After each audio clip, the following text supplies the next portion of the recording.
Naitanong na po ba natin bilang mga Kristiyano sa ating mga sarili-sarili kung meron pa ba tayong pagkamangha sa krus ni Jesucristo? Baka naman yung mga literal, sasabihin nila, kukuha ko ng krus, magpapasan ako kasi mahal na araw. That's not what I mean. What I mean is, kung babasahin natin sa unang Korinto,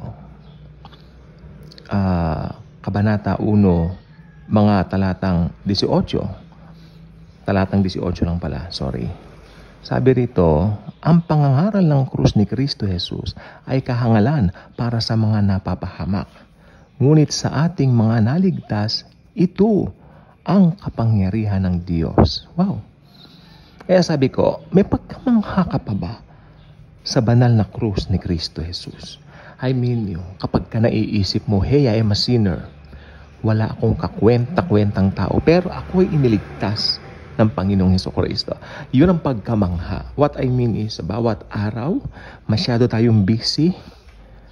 Umaga pa lang, meron ka ng mga nasa isip, mga itineraries mo, what to do in a daily basis na, you know what, napaka-busy po talaga. Naranasan ko po yan. At simula bukas, magiging busy po ulit kami. Dahil ito na naman po yung pangako nung sa transaction namin na ganon-ganon. Pero sana wag nating matanggal sa isip natin na, hey, namamangha pa rin ba ako sa krus ni Kristo? I mean, we need to ask ourselves. Alam niyo po, kay mamangha tayo sa krus ni Kristo kay hindi. Basta tumanggap ka na kay Jesus, ligtas ka na. Pero I mean, iba yung bawat araw ng buhay mo. Alam mo yung pagmamahal ng Panginoon sa'yo.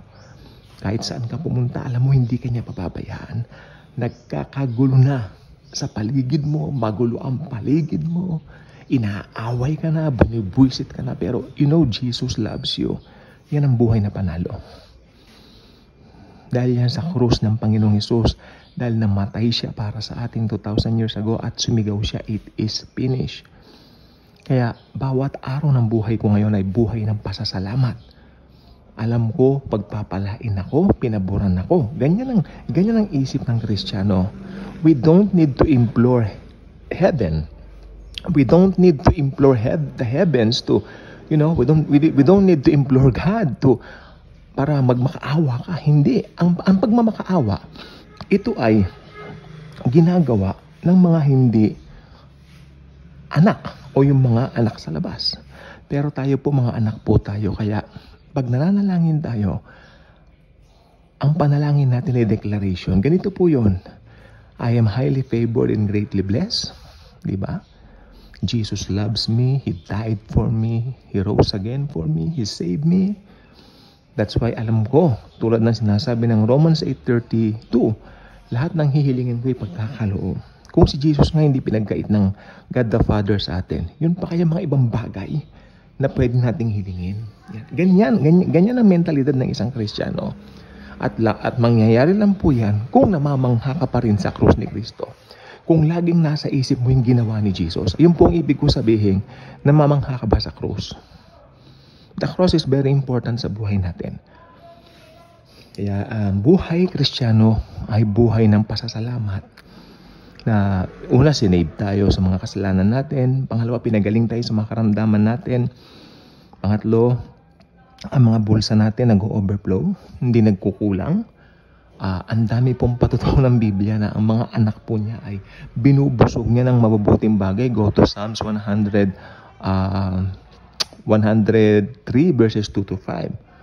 Ayan po ang mga benefits natin as believers. Again, Psalm 103 verses 2 to 5. You really need to read that after listening or watching this vlog because I can assure you na talagang mabless ka ng todo sa talatang yon. Psalm 103 verses 2 to 5. Yung mga benefits natin, ang nakalagay doon, pinatawad tayo sa mga kasalanan natin, pinagaling lahat ng mga karamdaman natin, binusog tayo ng magagandang bagay, yung mga ganyan, benefits, benepisyo.